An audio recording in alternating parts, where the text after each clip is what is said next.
We're talking with Trysta Krick here on Send It In. Give TK a follow on X at Trysta_Krick. Make sure you guys check out the Heat Check podcast and also the Let Her Shoot podcast as well. All right, Trysta, let's get in the NBA Finals. We got game one tomorrow night. Thunder, Pacers, should be a good one. OKC, a 9.5-point favorite tomorrow night. We got a high total as well at 230.5. Just looking spread total in game one. Any thoughts for you with that 9.5? Would you back OKC or Indiana?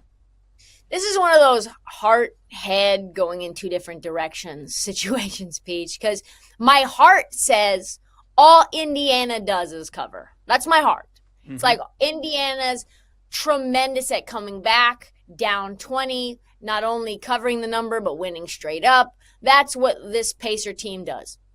But in the last 20 years, underdogs of above 5 points in game one are 0-12 straight up and 1-11 against the spread in game ones. Wow. The last straight up win comeback was in 2004 when the Pistons were an 8-point underdog against the Lakers and they went on to win the series. So the trend's not really in our favor. No. And I think the basketball matchup also says I don't think Tyrese Halliburton's going to be all that comfortable against Lou Dort. Aaron Nesmith still has an ankle injury, has been totally different since then. I think the possibility of slowing Shai Gilgeous-Alexander down is pretty much next to nothing. We saw what happened with Donovan Mitchell. We saw what happened with Jalen Brunson. Those guys went nuclear throughout the entire series. I think he's the MVP for a reason. And the only reason that the Pacers beat the Knicks was because Brunson and Cat were food on defense. There's nobody that's food on defense for OKC. So as much as I want to back the Pacers, I think I'd probably, if I had to play a side, I'd take the OKC Thunder -9.5. But you could probably get a better number live. I mean, makes sense. That's a great stat you gave us there. 1-11 ATS since 2005. Trysta, what about any props for tomorrow night? Anything that you're eyeing in game one, prop-wise? Yeah, like I said, I think it's going to be very uncomfortable for Tyrese Halliburton. We see guys like Ant Edwards turn from being the face of the league, super aggressive, a guy that's unstoppable, to like, oh, what happened to Ant Edwards? He's so passive. Why is he taking a back seat? Why does he keep kicking to his other teammates instead of pressing the issue and going downhill? That's because OKC is the best defense that we've seen in many, many years, and they're making it uncomfortable for him. And I think if Ant Edwards can get brought to a complete slowdown and to a halt, I think the same thing is going to happen to Tyrese Halliburton. So I like Tyrese Halliburton under 17.5 points. I think other players are going to have to step up. And another player I think could step up and has a much better matchup is Pascal Siakam. He's been really good so far the last 4 or 5 games. He had 3 games in the last series, 30 points or more. I like him being super aggressive. The number for him is 17.5 as well. I like him to go over, Tyrese Halliburton to go under. Also, one more, Shai Gilgeous-Alexander to score 30 in every game of the series is plus 440.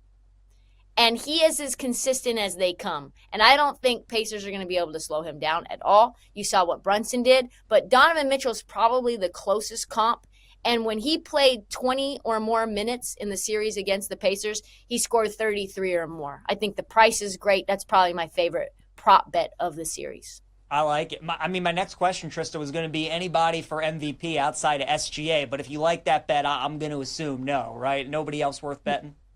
No, I don't think so. I think the Pacers will put up a fight. I think people are sleeping on them. But there's never been in the history of the NBA a plus 500 underdog to win the whole thing in the finals. So It just goes to show you most likely OKC is going to win. And I don't see Chet or Dort or J-Dub being able to take the crown from SGA, especially considering he's, like I said, has already a 30-point streak, 5-game 30-point streak, and a 4-game 30-point streak in this series or in this playoffs. So it's freaking crazy. You think it's Thunder in 5, Thunder in 6? What do you think? How many games? Thunder in 5. Thunder in 5. Okay, there you go. Trysta Krick. Give her a follow on X at Trysta_Krick, host of the Heat Check podcast, Let Her Shoot podcast as well. Joining us here on Send It In each and every Wednesday, Thursday. Love having her on. Trysta, enjoy the finals. We'll talk again to you soon. Yeah, see ya. Love y'all.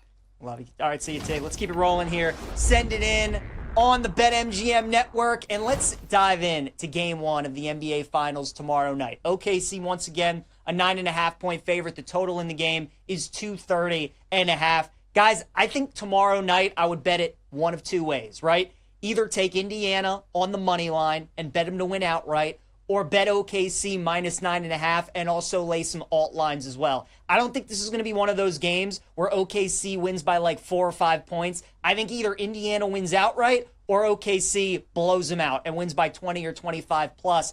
The styles in this game are going to be so interesting. Here's an insane stat for you guys. OKC this season went 29-1 against the Eastern Conference in the regular season. 29-1.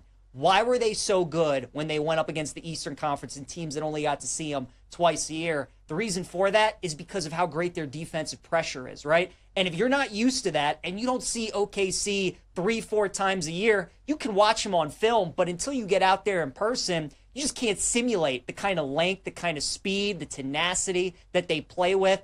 And here in a game one, when Indiana's going to be facing that, right, for only the third time this season, might be in a little adjustment period. And because of that, I could absolutely see OKC blowing them out and winning this game by 20, 25 points, maybe taking Indiana a little time to get acclimated to it. On the flip side, the case for Indiana is obviously they're 3-0 so far here in the postseason in game ones. And how about Indiana's a tough team to prepare for as well, right? There's nobody like them in the NBA. They pick you up full court press. They run at an insane pace. They play 9-10 guys. Everybody on the floor can shoot at any given moment. They're a really tough team to prepare for. So both teams have a uniqueness to them that make them really difficult and make it really tough to prepare for them in a game one until you kind of face them in person and then make the proper adjustments. So that's why I kind of see this game going either way, right? So I'd either take the plus 310 with Indiana to win on the money line, or I'd lay the 9.5 with OKC, and I'd honestly look at some alt spreads. Like that's some minus 18.5, 22.5, like all that.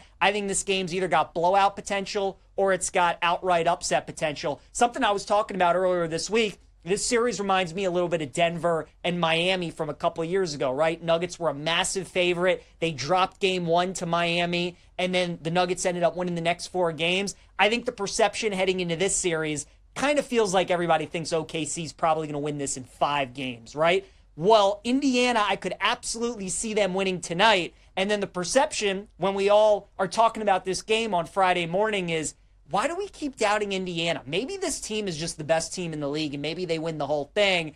And then once everybody starts buying in on the Pacers, pulling off the upset, that's when OKC looks and turns into the team that we all thought they would be prior to this series. So I think game one's super fascinating, but I think there are a lot of great ways to bet it and some good plus money numbers that we can get. So again, Indiana plus 310, OKC alt spreads. That's how I'd look at game one. Some player props I would attack. TJ McConnell under 7.5 points at minus 135. We bet McConnell over just about every game against the Knicks, right? And it hit just about every game against the Knicks. It was a terrific matchup. He played like 15 minutes a game. He would come in and he would just look to attack. And he had a great matchup going up against Brunson, who was defending him.